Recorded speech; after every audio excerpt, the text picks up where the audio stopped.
ketika kalau lo harus siaran berdua, lo harus punya chemistry. Dan chemistry itu nggak gampang banget didapetin. Gue sama Cheryl kita baru dapat setelah 1 tahun siaran ya. Dan memang itulah yang dibutuhin karena dua otak yang berbeda, karakter yang beda, harus nyiptain satu visi, harus berdeliver satu konten acara itu it's not easy. Cuma akhirnya ya kita berhasil. Sahabat, dalam kamusku tidak harus banyak, tapi harus bermakna. Tidak harus sering berjumpa, tapi harus saling menguatkan. Di Sahabat Bicara kali ini terasa begitu spesial, karena aku menemui sahabat lamaku, Andreas Sumasdi. Mengingat masa di mana kita lebih muda, mendengar cerita tentang kehilangan ayahnya di masa pandemi COVID-19, mendengar prinsip hidupnya, mimpinya, dan cintanya untuk Indonesia. Saya Cheryl Hatumesen, yuk kita dengar Sahabat Bicara. Lu ngapain sih di sini? Nggak tahu gue. Kayak lu pengen curhat ya? Yang curhat tuh gue apa lu sih? Gue kangen sama lo. Gila. Oke. Kita kenal itu berarti 2007. No. 2008. 2009. 2009 kenal as a partner. Partner ya, siaran. Itu tuh 2009 gue lagi lucu-lucunya kan Dre. Ngaku dong. Kurus kan Dre gue. Lagi bandel-bandelnya kayaknya ya. Terus ini di bagian ini kan gue interview, jadi tolong kartu-kartu mati gue tuh jangan terlalu di open lah. Oke. Nanti gantian kalau lo emang punya konten nggak apa-apa. Oke, lah biar viral, Ril. Jangan. Ya. Penyiar prime time sore ternyata. Ya beginilah kalau ketemu teman lama ya. Kita udah lama banget gak ketemu ya. Cuma beberapa kali ini sering ketemu tapi karena kan aku tuh berubah dari sebentar dari in the DJ booth jadi on the dance floor. On the dance floor. Jadi kan gue support lo. Oh, tiap Dre main gue pokoknya jadi wuh. Dan itu kenapa? Because my friends are going. Oke. Ya karena teman-teman. Karena lo lebih memilih untuk jadi crowd aja sekarang, nggak mau MC lagi. Udah nggak bisa. Oh gitu. Gue nggak punya feelingnya lagi, jadi. Udah nggak ada passionnya itu hilang. Yang bener loh. Iya. Tapi sekarang masih passionate di dunia broadcasting. Iya dong. Ini gitu. Kenapa jadi gue yang interview? Oh iya benar. Okay. Anyway, dia teman lama gue. Kita kenal di 2009. Itu waktu itu masih di Hard Rock FM. Aku newbie. Nggak juga. Masa sih? Bukan newbie dalam arti dunia perbandelan ya. Oh iya. Udah pro itu dia. Newbie dalam arti gue tuh dulu penyiar baru di situ. Coba mungkin lo bisa jelaskan bagaimana cara lo menatar seorang penyiar baru. Aduh, terlalu eksplisit nih, banyakan sensornya. Intinya seru lah. Dia pikir dia udah pro, ternyata ketemu pelatihnya yang pro. There's once, wah ini kalau sebutin sih. Makanya. Ya, pokoknya intinya adalah kayaknya sering banget Dre itu menghubungi partner atau pasangan gue at that time ya, bahwa ini bisa ditolong nggak nih anaknya nih kayaknya kayak susah pulang nih. Gitu. Selalu ada momen-momen itu ya, iya. Karena setiap kali dia masuk ke area gue akan nitip ke teman-teman gue. Terus Cheryl tuh, oke, paham. Gila, kasih paham. Ada salah satu klub yang besar lah di Jakarta. I think now it's udah close ya. Iya, tutup. Iya, terus gara-gara dia gue bisa masuk ke situ dan pada saat gue pertama MC di situ, wah, nggak selamat sih. Masuk rumah sakit gue masuk rumah sakit abis itu. Kenapa? Lambung. Kenapa? Enggak, itu sebenarnya pasti ada alasannya. Berarti lu nggak makan malam itu. Enggak? Antara nggak makan sama lu masukinnya kebanyakan. Kelebihan sih. Atau nggak kelebihan? Oke. Ini baru menjadi sejarah sih. Minum Dre. Lagi pantang. Lagi pantang puasa ya. Gue ngiri banget liatnya. Cuma yang 40 hari kita tahan. Atau kita postpone aja, boleh nggak ngobrolnya nanti setelah Paskahan? Anyway ya, ini ngomongin soal tadi I become on the dance floor now. Gue ngeliat suatu hal yang ini nih menarik. Jadi kalau zaman dulu kita kalau pergi sama teman-teman, we are take care of each other, right? Yes. Bener gak? Kayak oke, lo di sini ya, kayak lo take care of me dan gue juga lakuin itu sama teman-teman gue. Bakarin rokok ya gitu. Iya. Enggak. Padahal udah gak kelihatan. Iya. Tapi maksud gue ini mungkin correct me if I'm wrong ya, tapi gue melihat satu fenomena yang berbeda lagi. Kalau anak sekarang they don't do that anymore, or mungkin nggak seperti itu ya, kayak ya udah lo gue. Ini mau ngomongin Gen Z nih. Oh ya, oke. Good. Too much complaints nih about Gen Z nih. Gitu. Ya kan mumpung nggak ada yang nggak ada yang behind my podcast nih. Iya, sebenarnya kita kan nggak tahu seberapa dekatnya mereka ya. Cuma kalau gue ngeliat dari luarnya, kenapa sih Gen Z ini lack of sopan santun, etika itu tuh kurang banget, kenapa gitu? Gue nggak ngerti. EQ-nya ya berarti. Iya itu dia. Gue again, maksudnya mungkin kita juga nggak gila hormat kok, nggak minta lu cium tangan sama sekali nggak. Tapi kalau ketemu, just say hi gitu, just nod gitu, hi gitu aja udah nyapa, sesimpel itu aja kok, that's it gitu. Karena kemarin sempat ada kejadian gitu. Gimana tuh? Ya, ntar gue kalau cerita tahu dong orangnya. Ya udah tahu juga kan pasti. Enggak, tapi kan ini, ya, tapi dia sempat gue tegur dalam artian baik gitu, karena gue kan punya hot daddy sama KPK ya. Itu adalah hitungannya inner circle gue nih, they're like my family. Dan buat gue, ketika ada siapapun orang masuk ke situ, gue ngasih tau ke mereka, ini adalah keluarga gue. Ya, jadi kita sama-sama harus saling ngejaga. Pun juga kita ada hak dan kewajiban, tapi kita sama-sama benar-benar ngejaga deh semua hubungannya kita jaga di situ. Pas dia datang, nih satu meja isinya istri-istri kita gitu. Terus nih anak baru tiba-tiba main asal duduk aja, brek gitu, buka laptop gitu. He didn't say hi or anything gitu. Cuma kan jadi awkward buat mereka, bini-bini kita gitu yang kayak, ini siapa, karena belum ada yang kenal gitu. Mereka juga bukannya mau ngusir sama sekali nggak, cuma kalau lu datang, hai gitu kan langsung pada kenalan biasanya gitu. Ya itu salah satunya gitu. Padahal itu simple banget. Akhirnya gue bilang, ya selayaknya lu ketemu manusia aja sih gitu. Apalagi kan masuk ke dalam dunia kerja yang ini satu tim nih gitu. Nah, gue pun juga bilang, gue menghindari banget nih gesekan-gesekan kayak gini karena ini masalah kecil banget kok.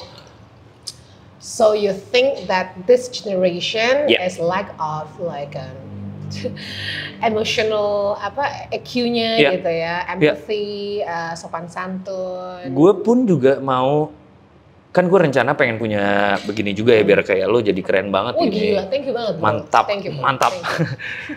Pengen ngebahas ini sama psikolog, psikiater, psikolog ya, psikiater dikasih obat ntar gue. Iya betul. Pengen nanya kenapa sih si Gen Z ini kayak gitu tuh kenapa? Cuma ya. Because they're so smart. Mereka tuh pinter banget loh. They are. Gue punya dulu mantan produser gue di radio yang sekarang. And she's a Gen Z. Dan dia tahu banget kalau kekurangan Gen Z itu gini, sorry ya kak gitu. Jadi kadang dia ngerasa, Gen Z gue ini lagi keluar nih gitu. Karena dia bergaul sama orang-orang yang seumuran gue. Tapi dia ada bagusnya minta maaf. Ada tahu dirinya gitu. Waktu itu kan ketemu lo. Oke. Ya, cuma gitu. Ya emang bener banget. Mereka pinter banget. Cuma kadang si kepinterannya itu ngelebihin akhlaknya juga ya, sopan santun gitu-gitunya. Jadi ngerasa terlalu gimana gitu karena they have the world in their hands gitu. Dari sejak mereka mulai bisa megang handphone udah pinter banget gitu. Cuma bos itu kan pengetahuan di handphone aja gitu ya. Kan lo harus ketemu sama orang yang harus lo jaga, sama orang-orang yang mungkin jam terbangnya lebih tinggi, yang nggak cuma tahu itu secara teknik, gitu, secara tertulis aja gitu. Mereka udah praktekin itu secara berapa lama gitu. Karena mungkin they are smart, tapi kan lack of socialize yang real life gitu loh. Karena kan sekarang semua orang kan mereka kontak dari gadget gitu. Maksudnya yang lo harus tapi ngapain.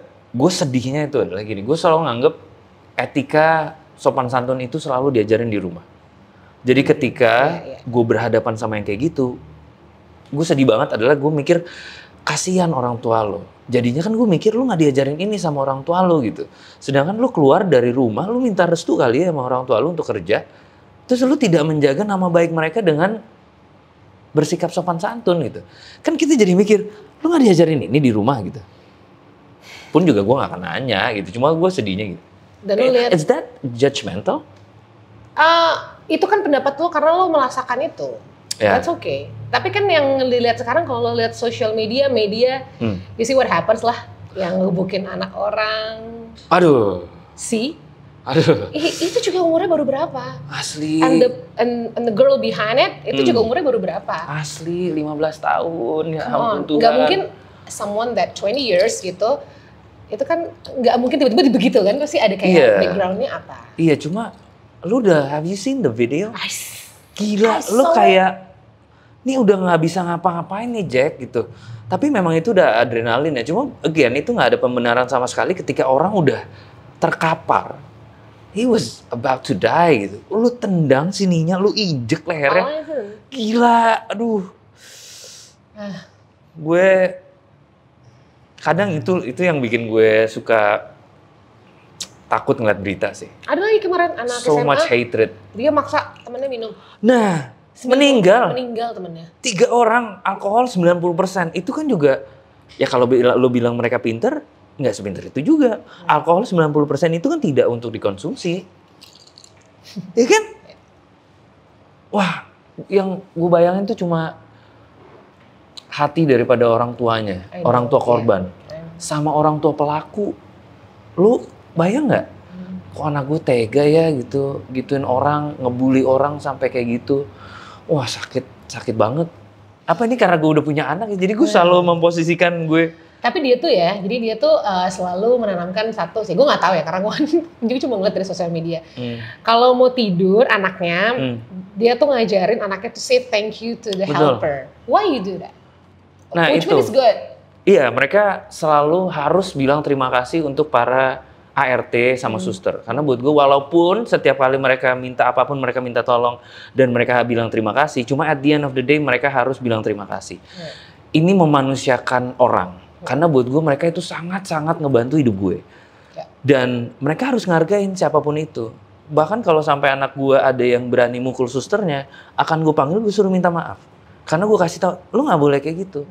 Lu gak boleh bully. You have to treat others the way you want to be treated. Selalu gue tanya, Mas Eden, kalau Mas Eden lagi main terus tiba-tiba dipukul, Mas Eden mau nggak? Nggak mau.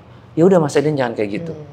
Tapi gue juga ngajarin sama anak-anak gue, kalau lu dipukul, lu pukul balik. Iya dong. Tapi habis itu lu harus minta maaf. Maaf ya, aku mukul kamu karena kamu yang duluan. Iya.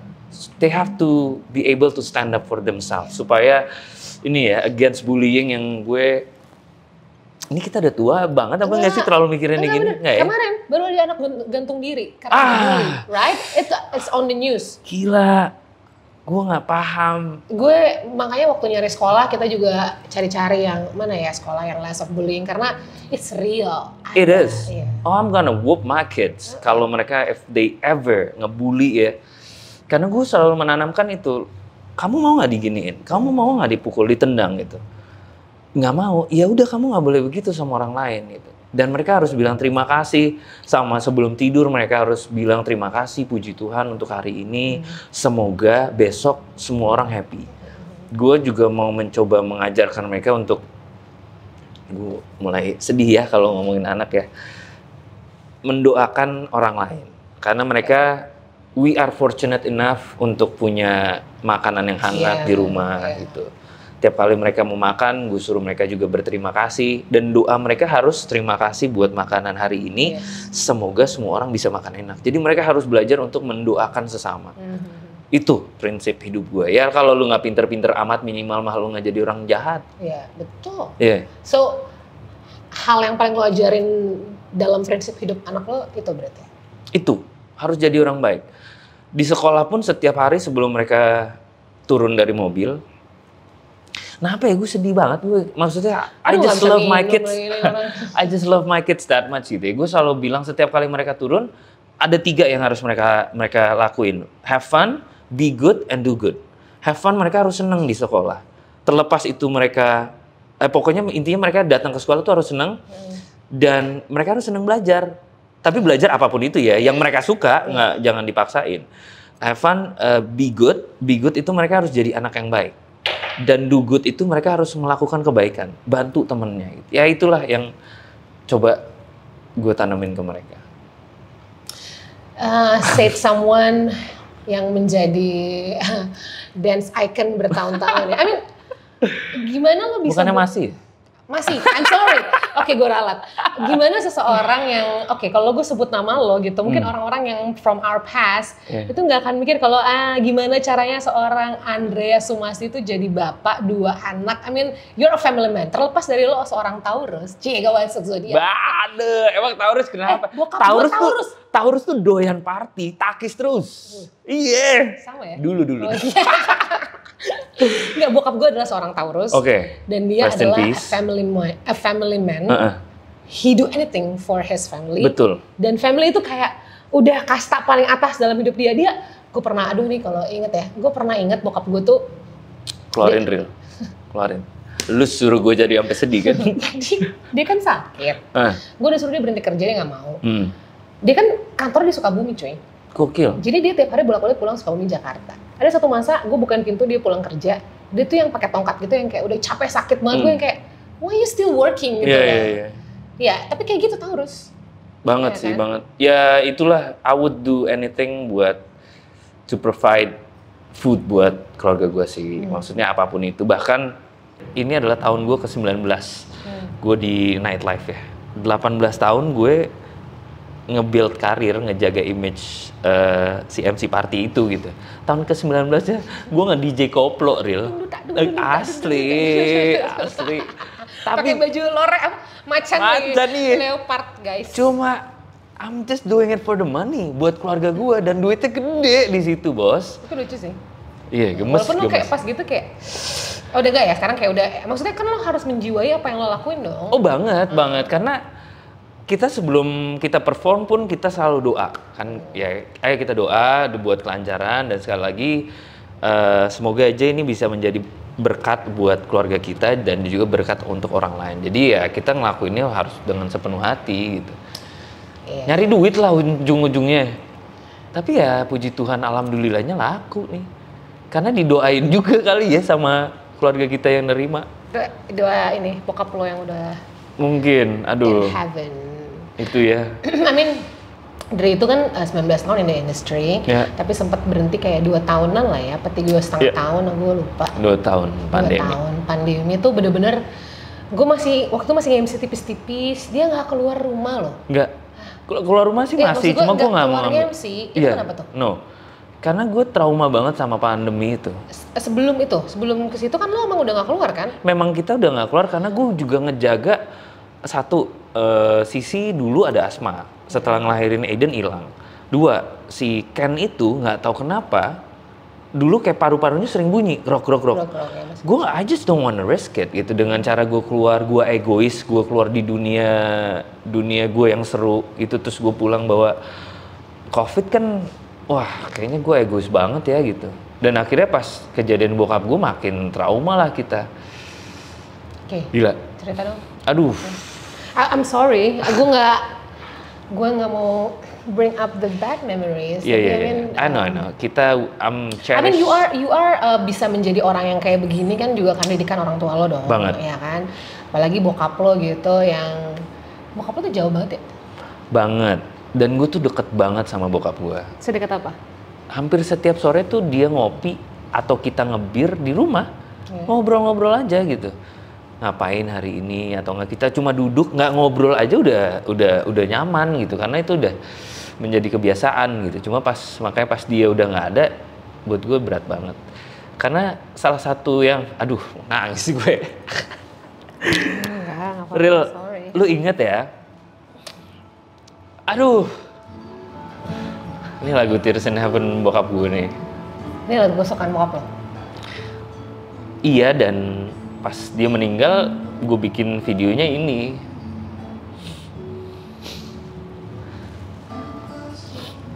Dulu tuh ya. I mean, we're talking about a good man. Iya. Nggak apa-apa, gue memang I'm just cherishing his good life gitu. How great father he was gitu. Sampai akhirnya nular ke gue, yang gue berusaha untuk jadi bapak yang seperti ini gitu. Karena dari dulu gue tuh selalu ngerasa gue banyak salah banget sama orang tua, nggak bisa bikin orang tua gue happy gitu.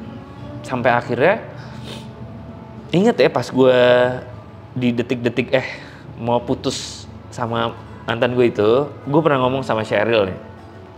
Kalau gue sampai putus dari hubungan yang toksik ini, lu bakalan lihat gue sebangsat-bangsatnya. MC Dre yang dulu lu lihat bangsat, ini 10 kali lipat. Karena kan dulu gue dikerangkeng di hubungan itu kan. Cuma kayaknya puji Tuhannya, Tuhan tuh denger omongan gue, Ril. Langsung lah dikasih jodoh. Dan pas gue ketemu sama Sisi, gue ngerasa gue gak pernah bisa ngebahagiain orang tua gue. Sampai akhirnya mungkin semoga aja dengan adanya kehadiran anak bisa bikin mereka happy gitu. Minimal ada sedikitnya bangga kali ya, punya keturunan lagi. Dan itu kejadian banget gitu. Bokap gue seneng banget gitu. Dan itu anak pertama. Dan gue tahu betapa bahagianya gue punya anak pertama. Yang anak kedua itu, gue sengaja gue kasih ke bokap. Setiap pagi jam 5:30 itu, si Ken tuh udah ke rumah depan. Untuk ngebangunin bokap gitu. Dan bokap gue gak pernah komplain, dia seneng banget like. Dan gue bisa ngeliat kebahagiaan itu, gue kayak ya setidaknya gue bisa ngasih kebahagiaan dikit gitu. Karena gue tahu betapa bahagianya gue pas anak pertama gue Aiden itu. Pas yang anak kedua, ya dia segitu senengnya banget sampai dicuri, iya tadi kan gini. Wah, itu dia tuh yang bikin gue ya berterima kasih lah sama Tuhan gitu. Gue dikasih jalan, dikasih anak juga cepet untuk bisa ngasih kebahagiaan lebih untuk bokap gue di masa-masa terakhirnya. Karena pas di hari-hari terakhir sebelum dia COVID, 3 hari berturut-turut tuh dia selalu ke rumah gue. Kan rumah kita depan-depanan. Dan biasanya tuh dia kalau ke rumah gue siang-siang anak gue lagi tidur, dia nggak mau masuk, nggak mau ngebangunin. Tapi 3 hari berturut-turut ini dia ngebangunin, main terus sampai sore. Aneh. Sampai akhirnya dia COVID pun dia nggak mau ngasih tahu ke kita. Nggak mau ngasih tahu. So how do you know? Bokap sama nyokap itu nggak mau ngasih tahu kalau mereka COVID. Tapi mereka bilang lagi batuk jangan ke rumah. Hari ketiga gue tahu mereka positif karena gue ada suster yang datang untuk nyolok dan dia positif. Panik kan bokap gue kan. Terus gue bilang sama bokap, Pak, udah bapak tenang aja. Pengobatan treatment paling jauhnya COVID waktu itu adalah donor plasma konvalesen, kalau situ lah ya. Konvalesen itu ya. Gue sampai bilang, Pak, bapak tenang aja. Treatment terjauhnya COVID itu saya udah punya donornya khusus buat bapak 3 orang. Teman-teman aku udah bersedia. Just berproses lah dengan medicationnya. Oke, Andre, akhirnya dia berangkat. Yang nganterin kakak gue, karena dia juga takut kalau misalnya gue kena terus gue nggak bawa ke keluarga kan. Udah di rumah sakit rujukan yang pertama itu di 3 hari pertama nyokap gue kayak OTG. Cuma bokap gue lama-lama hari ketiga udah mulai batuk. Hari keempat mulai sesek nih, sampai kita video callan aja tuh anak-anak gue yang minta teleponan gitu, nggak tahu kenapa mereka minta telepon eyang gitu. Bokap gue udah nggak bisa ngomong, kayak cuma tiap kali dia ngomong batuk gitu. Udah nggak apa-apa bapak, kita cuma mau ngeliat bapak aja. Di hari kelima dia nggak mau pindah, cuma nggak mau pindah ke rumah sakit yang lebih proper COVID lah. Akhirnya gue bilang ke dia, gue diem gue cari rujukan COVID, dapet gue, puji Tuhan banget tuh hari Minggu itu susah banget nyarinya. Dapet di Simpruk, modular Simpruk itu kan memang khusus COVID. Dapet dia masuk jam 9 malam ICU, jam 9 dia baru masuk, jam 10-nya dia mulai sesek. Udah, langsung dimasukin ventilator. Langsung ventilator. Ini zaman-zaman Delta berarti ya? Ini Delta. Selama 2 minggu. Sorry. Di hari ke-14-nya tuh gue yang ditelepon kan. Telepon rumah sakit? Iya. Bokap gue menurun jam sore tuh. Terus udah siang bokap gue menurun. Sorenya kita gereja masih online kan. Terus kita bikin video. Videonya tuh You wanna continue this? Nah, it's okay. Enggak, ini salah satu momen yang membanggakan gue juga sih sebenarnya. Oke, anyways intinya kita bikin, kan ada di gereja di misa itu kan ada Bapak kami kan. Itu kita bikin video Bapak kami itu. Sampai anak gue yang satu tuh maju ke depan ke kamera gitu kayak ngeliat gitu. Udah kita baca doa Bapak kami. Pas terakhir, thank you.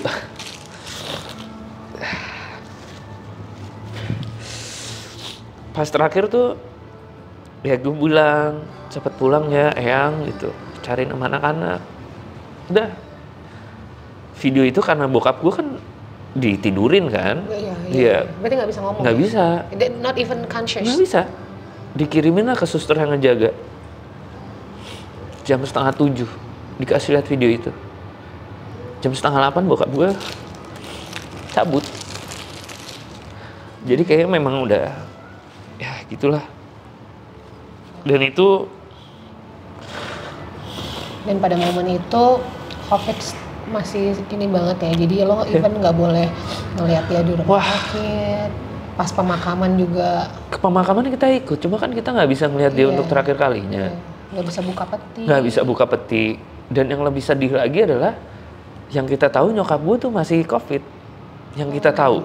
Jadi kita nggak bisa meluk dia, kita nggak bisa comfort dia cuma bisa di kamar doang. Aduh, nyokap lo juga. Wah, itu gila banget. Wah, nyokap gue tuh sampai banyak banget yang kirim bunga ke rumah.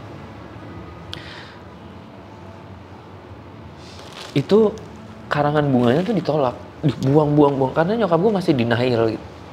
Nggak bisa ngeliat itu semua. Langsung dibuang karena dia nggak bisa ngeliat itu semua lah pokoknya. Dan ya kita nggak ada yang berani ngedeket, ke rumahnya aja nggak berani. Itulah, makanya gue juga suka sedih ya ketika ngeliat orang ngomong apa sih COVID tuh nggak ada, lu bohongin gini-gini. Wah, lu nggak tahu rasanya jadi gue, Cek. Lu nggak tahu rasanya nggak bisa meluk nyokap lu. Pas pasang hidupnya dia yang mereka tuh kemana-mana selalu bareng gitu. Nggak ada gitu, lu nggak bisa. Ya gitulah. Wah, tuh berat banget. I know, that's why lo kayaknya setelah itu kayaknya emang a little bit traumatized ya about this pandemic, karena kadang-kadang gue suka ngeliat orang yang ngomongin kayaknya COVID tuh kayak gimana, but for some people mereka kehilangan orang-orang yang mereka sayang. Karena at some point ada waktu itu zaman Delta, kita kalau ngeliat Instastory tuh isinya berita duka. Dan gue nggak nyangka itu elu gitu, bokap lu gitu. Rumah gue tuh depan belakang tuh masjid, Ril. Iya. Dikit-dikit udah innalillahi terus. Iya, dan sekarang lu mau ngomong COVID tuh nggak ada. What took my father? Bokap gue sehat banget, diabetes nggak ada, jantung nggak ada. Bokap gue sehat banget kan? Kerjaannya dia golf, tenis, kerjaannya dia, kantornya di Simatupang, rumah gue di Bayaran Lama, itu pulang jalan kaki. Cuma pengen olahraga aja gitu. Jadi ya, ya memang udah ada pertanda-pertanda sih. Nyokap gue dimimpiin. Iya, nyokap gue dimimpiin di rumah tuh ada perayaan, tapi bokap gue yang terang doang gitu. Masa sih? Iya. Terus bokap gue juga udah ngomong, nih teman-teman kampusku udah pada meninggal nih, kayaknya nggak lama lagi aku gitu. Iya. Aku kapan ya gitu, udah ngomong gitu-gitu. Terus ada kakaknya bokap yang paling deket, mimpi giginya copot, terus nelpon ke nyokap gitu. Cuma ya nyokap gue itu it took like almost a year sampai akhirnya nyokap gue admit kalau bokap gue itu udah meninggal. Pas awal itu nyokap gue selalu bilang bokap gue lagi dinas keluar kota, bokap gue nggak ada. Selalu ngomongnya gitu. Wow, it must be hurt banget buat nyokap lo deh. Banget, dia tuh baru ya hampir setahun lah baru bisa ke makam. Jadi selama itu dia nggak pernah ke makam, nggak pernah sama sekali. Karena memang ya segitu menyakitkan banget sih. Cuma that's life, c'est la vie. Sorry ya, jadi sedih. Nggak apa-apa. Gue bangga sih, gue cerita bokap gue tuh bangga banget karena he made me the man I am. Dengan segala peraturan-peraturannya dia, kerasnya dia gitu. Dan ya mungkin lo ngerasain juga ya one day ya, buat yang nonton gitu, ketika lo punya orang tua gitu, ketika lo punya anak, setiap kali apa yang lo rasain ke anak lo, you're gonna reflect it pas lo ke orang tua lo gitu. Makanya makin kesini kayak gue ngerasa anjing banyak salah gue gitu. Dan gue segitu sayangnya banget sama anak gue nih. Terus gue jadi mikir, oh berarti dulu tuh bokap nyokap gue tuh segitu sayangnya sama gue gitu.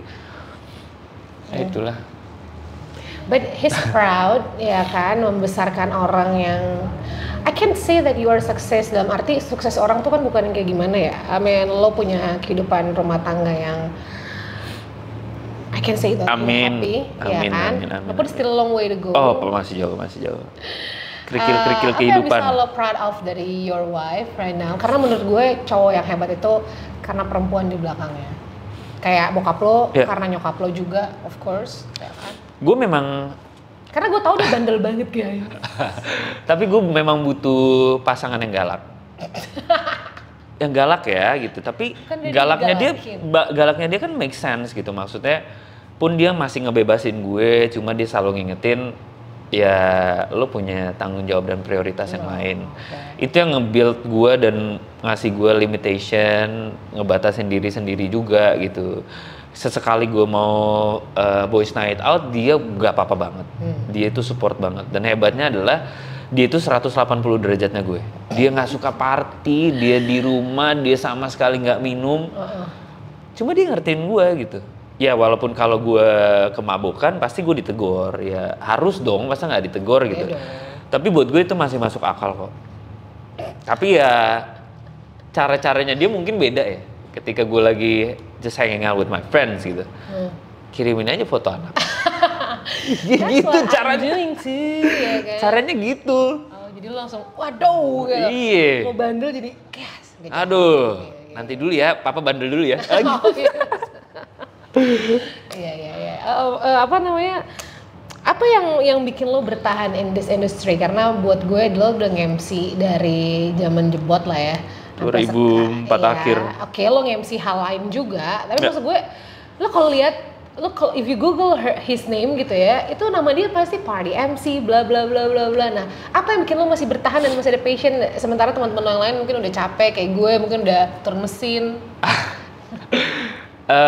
Gue masih passionate banget sama nge-MC party ya gitu. Karena it's been my, darah daging gue gitu ya, udah lama banget. Dan sekarang kan dan kebutuhan untuk keberadaan gue masih ada real gitu. Masih ada ya? Iya, untuk gue masih ada. Dan kemarin gue baru aja ketemu sama anak-anak Bandung nih, yang gue keren banget menurut gue ya. Mereka itu bikin wadah, namanya Grab the Mic, GTM gitu, kolektif. Dia nanya ke kita, ke gue gitu, awalnya dia segan banget, dia bilang aduh gue tuh gak enak banget mau ngubungin Mas Dru gini-gini, takutnya Mas Drunya nggak welcome gitu. Cuma mungkin mereka juga kaget karena gue se-welcome itu banget dan mereka menanyakan kan, kita tuh pengen banget tahu karena banyak banget yang pengen mulai MC party tapi nggak tahu mulainya gimana gitu. Jadi pengen belajar. Terus gue cerita juga dulu tuh sempet gue bikin masterclass kan, masterclass by MC Dre gitu. Walaupun nggak ada yang ikut, ada sih beberapa doang, ada beberapa yang ikut gitu. Itu kurang marketing doang, karena lo you don't have time, lo nggak bisa ngerjain semua sendiri Dre. Iya, nggak, tapi juga banyak MC yang sekarang memang potensi mereka udah bagus. Tapi sebenarnya gue ngeliat lo bisa jauh lebih, nggak cuma sekedar MC party, karena mereka talentnya juga oke banget. Dan si anak-anak Grab the Mic ini mereka mengutamakan satu, attitude. Yang pertama adalah attitude, yang kedua baru skill. Skillnya itu secara teknis kemarin gue sempat ngobrol, kita sharing lah, berbagi pengalaman gitu. Ada satu yang baru nge-MC 3 bulan, ada yang satu baru 1 tahun, ada satu lagi yang baru mau mulai. Gue sama Bam kan, kita sharing lah judulnya. Ya gue cerita, gue tuh gini, yang gue tahu tuh gini. Secara teknik untuk MC tuh harusnya sebaiknya seperti ini gitu. Karena gue kan dapet pelajaran skill itu banyak banget dari dunia broadcasting. Karena yang sekarang tuh MC sekarang tuh dituntutnya juga wow, harus energetik banget, sangat-sangat menjadi performer gitu. Nggak boleh ada di samping booth gitu, harus maju-maju ke depan, ngemeng terus gitu. I don't blame that, karena itulah industri yang sekarang. Kalau kita mah disambit real. Kita dulu kalau ngomongnya agak lebih banyak dikit, orang pada MC berisik banget ya.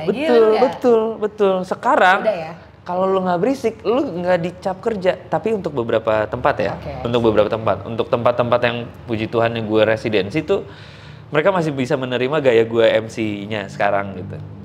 Puji Tuhan sih ada beberapa residensi kan gue sekarang. Ini maksudnya sombong apa? Gimana? Enggak. Maksudnya sombong juga nggak apa-apa loh. Gak mau, gue gak mau. Iya, tapi gak mau nyombong. After 19 years in the gini, industry. Di industri sekarang kan MC-nya kan mereka membutuhkan yang begitu. Ya untungnya yang posisi gue masih yang nggak terlalu maju-maju gitu-gitu, masih aman-aman aja, real gitu. Lu maju-maju, loncat-loncat gitu terus kayak almost 1,5 jam lu MC. Itu gue kan. Lu kan. udah tua bro. Fisik kan gue nge-gym juga. Cuma sekarang ya itu, lu butuh ekstra tenaga banget sih.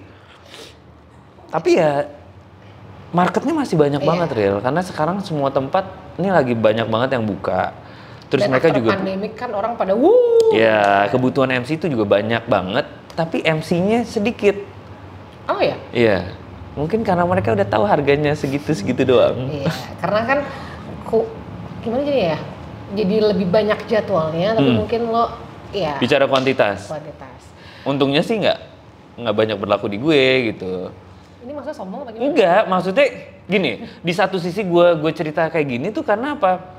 Supaya mematahkan semangat dari MC-MC yang baru. Iya benar. Harganya tuh nggak semurah itu kok. Betul. Gitu. Jadi ada titik di mana nanti harga lu mah aman gitu. Iya. Iya dulu gue juga nggak dibayar kok pertama. Iya. Dibayar profit sharing apa tuh? Lo pasti pernah juga dong. Atau nggak dikasih apa? Dikasih kebahagiaan. ini ada satu yang gue harus nanya ya. Iya. Jadi di antara semua postingan, dia tuh kan anaknya instastory banget ya. Nggak tahu kenapa lo sekarang jadi instastory ya? HP lo rusak ya? Karena handphone gue rusak. Masa gue selfie mulu, instastory-nya kan nggak enak ya muka gue. Di antara semua instastory ada soal bokap lo, anak lo, your life, your night life gitu ya, day life. Ada postingan yang selalu mau masuk adalah postingan politik. Politik, wow. And I'm okay with that, and then gue support lo. Tapi sometimes lo tuh kayak on the edge gitu loh, ngerti banget di sih? jurang. Tapi gini, maksud gue adalah I'm just doing my part. Apa part gue adalah gue melihat politik ini secara perspektif gue dong. Gue tidak mau berkubu kok sama satu pihak manapun. Tapi buat gue adalah orang yang harus disupport adalah orang yang kerjanya nyata, yang kelihatan ada. Itu udah slogan bro, lo udah support satu kubu. Oh gitu ya? Iya. Ya gimana? Itu kan kata-kata politisnya mereka. Cuma iya bener dong. Contoh, kita bicara jalan tol deh. Ya infrastruktur. Yang dulu sempat dibilang rakyat mah nggak bisa makan infrastruktur. Cuma mereka butuh itu untuk jualan kan, untuk mempermudah mereka bertransportasi gitu. Itu pembangunannya di era sekarang ini gila banget. Kita bicara data aja. Gue tuh tidak mau mengelu-elukan satu nama, enggak. Cuma kita lihat aja yang mangkrak-mangkrak gitu. Cuma ya kita tahu politik is politik. Di belakang itu mungkin ada ina-inunya yang ya udah, tapi yang penting ada hasil kerjanya nih gitu. Karena kan kalau politik kan lo memilih less evil than all gitu kan. Maksud gue pasti semuanya pasti ada yang nggak benernya, tapi di antara itu mana yang nggak bener lebih sedikit dan bekerjanya itu jelas. Nah, maksud gue korupsi kan di mana-mana. Ketika lo korupsi, ini jangan sampai ya gimana ya, gue tuh nyebutinnya ngerti kan lo maksud gue? Betul. Itu yang gue maksud. Pun pasti juga ya ini kepentingan itu kan pasti ada ya. Bos-bos yang lebih besar itu kan pasti ada ya. Gitu-gitu kita ya, tapi buat gue yang penting ada kerjanya lah gitu. Ya, lo nggak mau ini ikut kan sekarang lagi banyak partai-partai yang hire anak-anak muda, walaupun lo nggak muda lagi tapi cukup lah. Gue tuh takutnya pas gue udah masuk terus mereka mengusung orang yang nggak sepaham sama gue. Dan lo harus ikut itu. Banyak yang cabut kan tuh. Tapi I'm just doing my part. I mean, gue pun juga banyak banget postingan tentang ketidakadilan di negeri ini ya gitu. Maksudnya vonis-vonis hukuman, yang itu gue pasti posting karena gue tuh sedih banget. Indonesia itu harusnya kita kaya banget real, kayanya gila. Kalau zaman dulu mah Freeport gitu nggak kemana-mana gitu ya. Kalau lu mau telusurin Freeport tadinya begini, Gunung Emas sekarang begini, ya. Dan ini pas segini itu kemana duitnya? Ada tuh. Ada ya, kalau kita bahas jadi konspirasi nih. Jadi konspirasi nih gue bongkarnya nih. Tapi berarti kan bentar lagi pemilu. Pernah nggak dalam hidup lo golput? nggak mau milih, saking nggak ada pilihan di antara itu menurut lo? Nggak pernah kan? Nggak pernah? Enggak. Kayaknya nggak pernah deh. Enggak. Cuma yang jeleknya, maaf ya, orang Indonesia itu adalah ketika mereka berpolitik pilihannya antara mereka memilih, misalnya mereka nggak suka si A, yang mereka pilih si B gitu. Padahal si B itu juga belum tentu benar gitu. Terus kalau itu cuma based on gimana? that, karena pas kemarin si Pilpres 2017 ya, wah itu sensitif banget real. Wow. Gue aja, aku pengen pindah rumah rasanya. asli, sampai gue ngobrol nih ya, lagi makan soto Jack, lagi makan soto gue, soto ayam di Majestic. Buka handphone dong, video kan, keluarlah ceritanya apalah tentang politik, terus gue langsung kecilin gitu. Si tukang sotonya ngomong gitu. Ngomong apa? Kenapa tuh mas? Iya ini kejadian yang kemarin ini gitu. Terus dia malah ngomong tuh, si tukang minuman itu tuh, dia ini banget tuh, si kubunya ini banget. Iya mas, aduh kalau saya mah yang penting bisa kerja aja lah gitu. Yang gini-gini sih saya nggak support, saya juga agak kaget. Padahal mah saya kubunya dia, gue ngomongnya gitu. Maksudnya sekelas itu, terus gue ngomong gini, aduh mas, yang menang siapapun juga saya tetap kesini mas nganterin istri saya beli bahan untuk jualan. Terus? Nggak peduli yang menang siapa gitu, jadi udahlah gue bilang gitu. Iya tuh, kasih tahu dia dong mas. Lah kenapa jadi gue yang kasih tahu, itu kan temen lu ya gitu. Ya susah lah kalau politik terlalu kebaperan. Aduh belum lagi masalah minoritas mayoritas ya di sini ya, sedih banget gue sih. I hope 2024 kan mau ini ya, mau pemilu lagi. Ya. Nah ini katanya nih KPU ngejaga supaya nggak ada namanya politik identitas lagi, politik sara lagi, dan yang kemarin kayak gitu. But gue kayak nggak bisa Rel. Itu ya? adalah sebuah taktik. Sebuah taktik dalam politik udah pasti. Breaks are apart. Lu tahu nggak? Apa? Ada partai yang bilang bahwa mereka akan politik identitas. Masa? Iya, jangan di sini dong. Iya. Biar gue nggak pilih. Nggak bakal milih, lu juga nggak bakal milih itu, nggak bakal. Maksud gue kita hati nurani kali ya, milih siapanya gitu. It's okay to be religious juga, nggak apa-apa kok gitu. Tapi nggak semuanya kan harus. Ini kan negara yang harus diatur secara ya gitu deh. Gue takut salah ngomong real. Ini gue udah kemabukan apa gimana ya ngomongin sama lu? Berat. Man. Berat. Oke, last question. Oh, tapi salah satunya gue juga sedih banget sama Apa? perlakuan terhadap minoritas. Iya, itu walaupun banyak juga yang bilang kalian lah yang ngerasa kalian tuh minoritas gitu, stand up gitu. Cuma how can we stand up kalau kitanya juga ketika kita merasa tidak diperlakukan dengan adil. Tapi banyak banget yang membiarkan itu gitu. But that's happen with minority kan, Dre? Maksud gue I know, dan susahnya ya, mohon maaf nih, gue sih Katolik gitu, dan gue ngeliat saudara-saudara gue gitu, mereka kayaknya nggak akan nuntut ketika diperlakukan itu. Lah kita prinsipnya dikasih pipi kiri, kita kasih pipi kanan, iya nggak? Jadi nggak bakal ada yang nuntut. What I mean that, ketika itu dibalik ke teman-teman yang sekarang mayoritas dan mereka jadi minoritas, mereka juga akan ngerasain itu kan. I mean di beberapa daerah yang minoritas sekarang jadi mayoritas, mereka juga mungkin nggak sih ngalamin itu? I mean, Enggak. That's life. Enggak. Okay. Enggak, menurut gue enggak. Cuma gue nggak mau ngasih tau kenapanya. Terlalu tajam jatuhnya. Cuma itu salah satu alasan concern gue, dan gue juga. Ini gue sedikit kasih notes karena Dre ini dari keluarga yang mixed ya, maksud gue bukan karena say that karena something, tapi karena emang lo kan mixed dan gila. kayak lo Indonesia banget ya. Kalau perlu ada bendera merah putih nih. Waduh. Di DWP. Kalung gue tuh ada tulisannya NKRI harga mati. Iya. Sumpah nggak gue bawa tapi. Sedihnya adalah gini, karena mungkin ini sekali lagi bentuk rasa sayang gue banget ke anak-anaknya. Gue itu berharap banget, maksudnya sedikit bersuara tentang minoritas mayoritas supaya one day semoga aja anak-anakku tuh nggak perlu ngelihat gesekan-gesekan yang seperti inilah, karena sedih banget rasanya. Lo apa yang lo ajarin sama anak lo sekarang soal ini, hal isu yang lo concern banget? Gue ngasih tahu kalau semua agama itu baik, karena dia nanya, Pak, kalau kita ke Tuhan Yesus ya, kalau si Cio gitu itu ke Allah ya, itu pakai bahasa Allah ya. Iya, Itu mereka agamanya Muslim, papa, opa, oma Muslim, dan itu nggak apa-apa. Mereka itu baik, semua agama tuh baik gitu. Gue kasih tahu itu masih saudara kita semuanya, dan Mas Eden harus tetap baik gitu. Dia nemenin opanya sholat, dia ikut-ikutan gitu ya. They're just being kids gitu, dan pun mereka juga menghormati kita. Mereka keluarganya Sisi lagi Lebaran kita datang, kita juga merayakan Lebaran lah. That's very beautiful gitu. Cuma kan ada yang menyatakan bahwa kalau ngikut merayakan itu juga nggak boleh gitu. Keluarga bokap gue tuh ya 8 bersaudara, yang Katolik 2 doang, sisanya Muslim. Dan turunannya lagi lebih banyak lagi Muslimnya, tapi kita nggak pernah berantem sama sekali. Lebaran mereka kita pada ke rumahnya, Natalan kita juga pada ngumpul, fine aja. Itu Indonesia tuh. Mana ada zaman dulu perang ayo maju lu, gue lu, agama lu apaan? Asa gitu. Tapi kayaknya agak berubah sih dari zaman dulu ke sekarang, kita agak sedikit lebih sensitif kalau bercanda soal itu.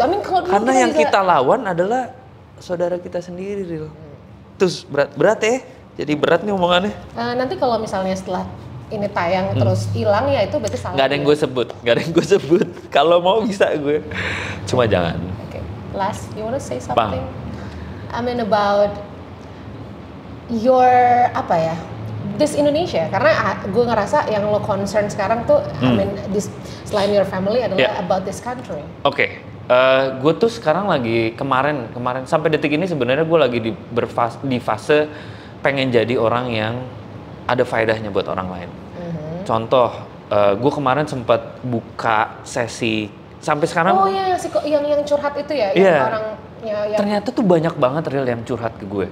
Wow. Karena mereka mungkin tidak dianggap serius sama circle-nya, jadi mereka lebih prefer ngomong ke gue yang outsider, dan gue janji gue nggak akan ngejudge dan gue nggak akan cerita ke siapapun. Akhirnya mereka banyak banget yang cerita, dan ternyata karirnya bagus, orangnya ganteng, yang kita lihat di sosial media itu juga oke banget gitu ya. Tapi 3 bulan setiap malam dia nangis for no reason.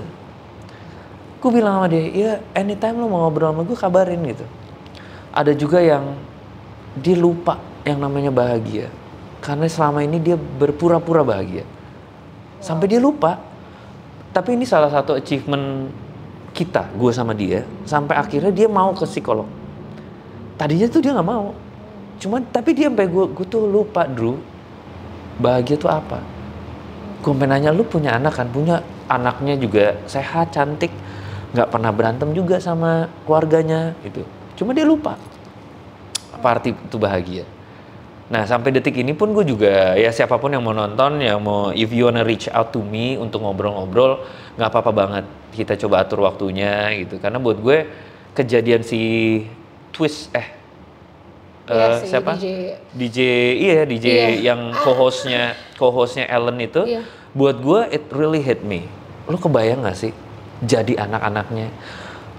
It was 2 weeks before Christmas, terus bokap lo meninggal umur 40 tahun nembak. Padahal karir bagus, anak-anak cantik, istri juga maksudnya kelihatannya baik-baik aja. Umur 40 tahun Real. Dan itu gue ngebayangin, gue berpikirnya ya, mungkin dengan cara gue pengen ya coba ngajak ngobrol lah kalau lo ada yang butuh ngobrol.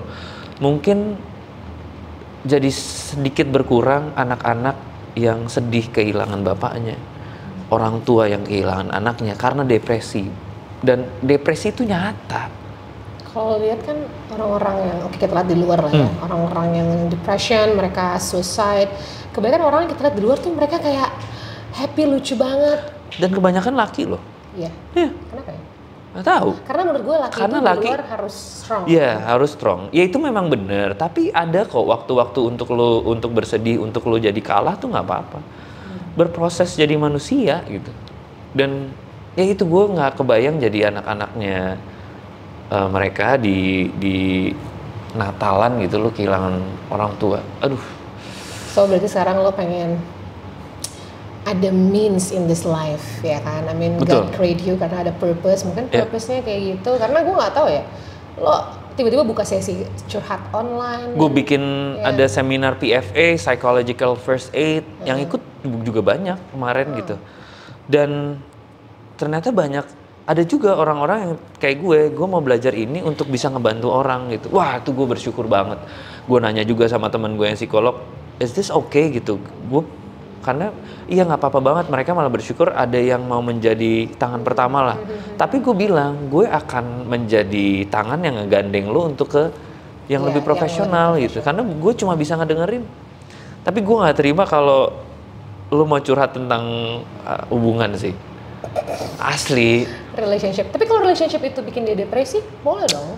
Kalau dia udah decide untuk cabut for good, gue nggak apa-apa. Tapi kalau misalnya dia masih nggak jelas, terus dia curhat nih tentang cowoknya, ya kan kita kalau ngasih pandangan objektif, sedangkan orang-orang ini kan dibutakan oleh cinta sama perasaan gitu ya. Terus nanti gue kasih tau pandangan objektif, terus mereka balikan nih, terus dia cerita pernah ini sama gue, nanti cowoknya nyari gue lagi. Aduh, nggak butuh banget yang gitu ya. Set someone from toxic relationship ya.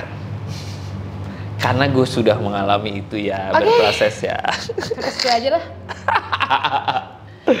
I hope that you have a good life. Amin. Gue mau ngasih satu pesan nggak sih, boleh ya? Udah habis. Nggak boleh ya? Nggak, buat siapapun yang masih bertahan di hubungan toksik, cabut deh pas lo bisa. No, I'm just saying this. Emang lo ada pengalaman itu? Aduh, ada satu sesi lagi nih yang ada nih ntar ya. Janganlah, nanti gue kebawa-bawa, nggak enak nih. Karena ada dianya. Aduh, jangan, udah. Thank you, Dre. Thank you Ril. I love you too. Walaupun kita jarang ketemu, tapi gue selalu mendoakan Sheryl ini selalu sehat, happy terus dalam lindungan Tuhan. Terima kasih. Sama tapi keluarga. lo nggak bisa minum. Iya, nggak apa-apa. Next time. Thank you, Ril.